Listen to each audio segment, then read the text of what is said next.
Serial ಎಷ್ಟು episodes complete ಆಗಿದೆ already and ಇನ್ನೇನು ಸೋಮವಾರದಿಂದ ಟೆಲಿಕಾಸ್ಟ್ ಆಗೋದಕ್ಕೆ ರೆಡಿ ಆಗಿದೆ. ಸೊ ಬಿಗ್ ಬಾಸ್ ಮನೆಗೆಲ್ಲ ಹೋಗಿದ್ರಿ, ಹೆಂಗಿತ್ತು ಬಿಗ್ ಬಾಸ್ ಅನುಭವ ಎಲ್ಲ?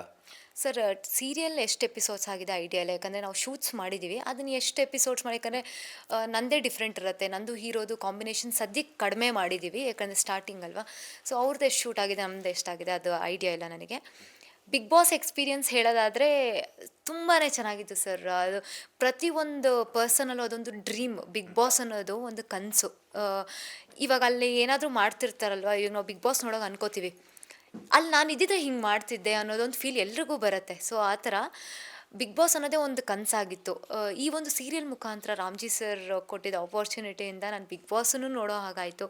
ಸೊ ಇನ್ನೊಂದೇನಂತ ಹೇಳಿದ್ರೆ, ನಾನು ಮನೆಗೆ ಹೋಗಿದ ತಕ್ಷಣ ಬಿಗ್ ಬಾಸ್ ವಾಯ್ಸ್ ಕೇಳಿದ ತಕ್ಷಣ ಆ ಒಂದು ವಾವ್ ಫೀಲಿಂಗ್ ಬಂತು ಸರ್. ನಿಜವಾಗ್ಲೂ ನಾನು ಬಿಗ್ ಬಾಸ್ ವಾಯ್ಸ್ ಕೇಳಿದೆ ನಾನು ಅಂತ ಅನ್ನಿಸ್ತು. ಆ್ಯಂಡ್ ಮನೇಲಿರೋರು ಸಿಕ್ಕಾಪಟ್ಟೆ ಚೆನ್ನಾಗಿ ಟ್ರೀಟ್ ಮಾಡಿದ್ರು. ಎಲ್ಲರೂ ಸಿಕ್ಕಾಪಟ್ಟೆ ಚೆನ್ನಾಗಿದ್ದಾರೆ.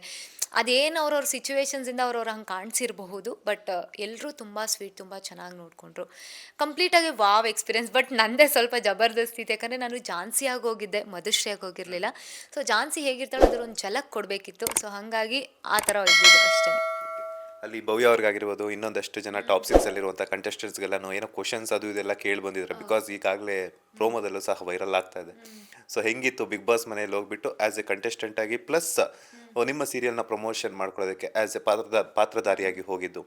ಸೊ ಯಾವ ಥರ ಇತ್ತು ಆ ಒಂದು ಅಟ್ಮಾಸ್ಫಿಯರ್ ಎಲ್ಲನೂ? ಸರ್, ಬಿಗ್ ಬಾಸಿಗೆ ಹೋಗಿದ ತಕ್ಷಣ ಎಲ್ರಿಗೂ ಆ ಒಂದು ಕಾನ್ಷಿಯಸ್ ಇರುತ್ತೆ, ನಾವು ಏನು ಮಾತಾಡಬೇಕು, ಕ್ಯಾಮ್ರಾ ಇದೆ, ಅದು ಇದು ಅಂತ. ಇಲ್ಲಿ ನನಗೆ ಅಡ್ವಾಂಟೇಜ್ ಇತ್ತು, ಯಾಕಂದರೆ ನನ್ನ ಕ್ಯಾರೆಕ್ಟರ್ ಬೋಲ್ಡ್. ನಾನು ಗಂಡಸನ್ನ ಡೌನ್ ಮಾಡೋದೇ ನನ್ನ ಕ್ಯಾರೆಕ್ಟರು. ಸೊ ನನಗೆ ಅಷ್ಟು ಕಷ್ಟ ಅನಿಸ್ಲಿಲ್ಲ. ಮತ್ತು ಆ ರಜತ್ ಅವ್ರನ್ನ ಮೇನ್ ಯಾಕಂದರೆ ಅವ್ರು ತುಂಬ ರೂಲ್ ಮಾಡ್ತಿದ್ರು. ಝಾನ್ಸಿಗೆ ಆ ಥರ ರೂಲ್ ಮಾಡೋರು ಕಂಡ್ರೆ ಆಗಲ್ಲ. ಸೊ ಅವ್ರನ್ನೇ ಟಾರ್ಗೆಟ್ ಮಾಡಿ ಫಸ್ಟ್ ಅವ್ರಿಗೆ ತಲೆ ತಗ್ಸಿದ್ದೀನಿ. ಅದಾದಮೇಲೆ ಮಂಜಣ್ಣ ಅವ್ರಿಗೂ ಟಾಸ್ಕ್ ಕೊಟ್ಟಿದ್ದೆ, ಹನುಮಂತು ಅವ್ರಿಗೂ ಕೊಟ್ಟಿದ್ದೆ, ಇವ್ರಿಗೆ ತ್ರಿವಿಕ್ರಮ್ ಅವ್ರಿಗೂ ಕೊಟ್ಟಿದ್ದೆ. ಬಟ್ ಅವರು ನನ್ನ ಮಾತೇ ಕೇಳಲಿಲ್ಲ, ಹೋಗಿ ತಿನ್ಸಿದ್ರು, ಏನೂ ಮಾಡೋಕ್ಕಾಗಲ್ಲ. ಸೊ ನೈಸ್ ಎಕ್ಸ್ಪೀರಿಯನ್ಸ್, ಚೆನ್ನಾಗಿತ್ತು. ಟಾಪ್ 6ಅಲ್ಲಿ ನಿಮ್ಮ ಫೇವ್ರೇಟ್ ಕಂಟೆಸ್ಟೆಂಟ್ ಯಾರು ವಿನ್ ಆಗ್ಬೋದು ಅಂತ? ಅಂದರೆ ನಾನು ಬಿಗ್ ಬಾಸ್ ಫಾಲೋ ಮಾಡಿಲ್ಲ, ಯಾಕಂದರೆ ನಮ್ಮದು ಸೀರಿಯಲ್ ಟೇಕ್ ಆಫ್ ಆಗಿತ್ತು. ಸೊ ಹಾಗಾಗಿ ನಾನು ಬಿಗ್ ಬಾಸ್ ನೀಟಾಗಿ ಫಾಲೋ ಮಾಡಿಲ್ಲ. ಸೊ ಯಾರು ವಿನ್ ಆಗಬೇಕು ಅಂತ ಹೇಳೋಕ್ಕಾಗಲ್ಲ, ಯಾಕಂದರೆ ನಾನು ನೋಡಿಲ್ಲ. ವಿನ್ ಆಗಬಹುದು ತ್ರಿವಿಕ್ರಮ್, ಇಲ್ಲ ಅಂದರೆ ಮಂಜಣ್ಣ, ಇಬ್ಬರಲ್ಲೊಬ್ಬರು ವಿನ್ ಆಗಬಹುದು ಅನಿಸುತ್ತೆ.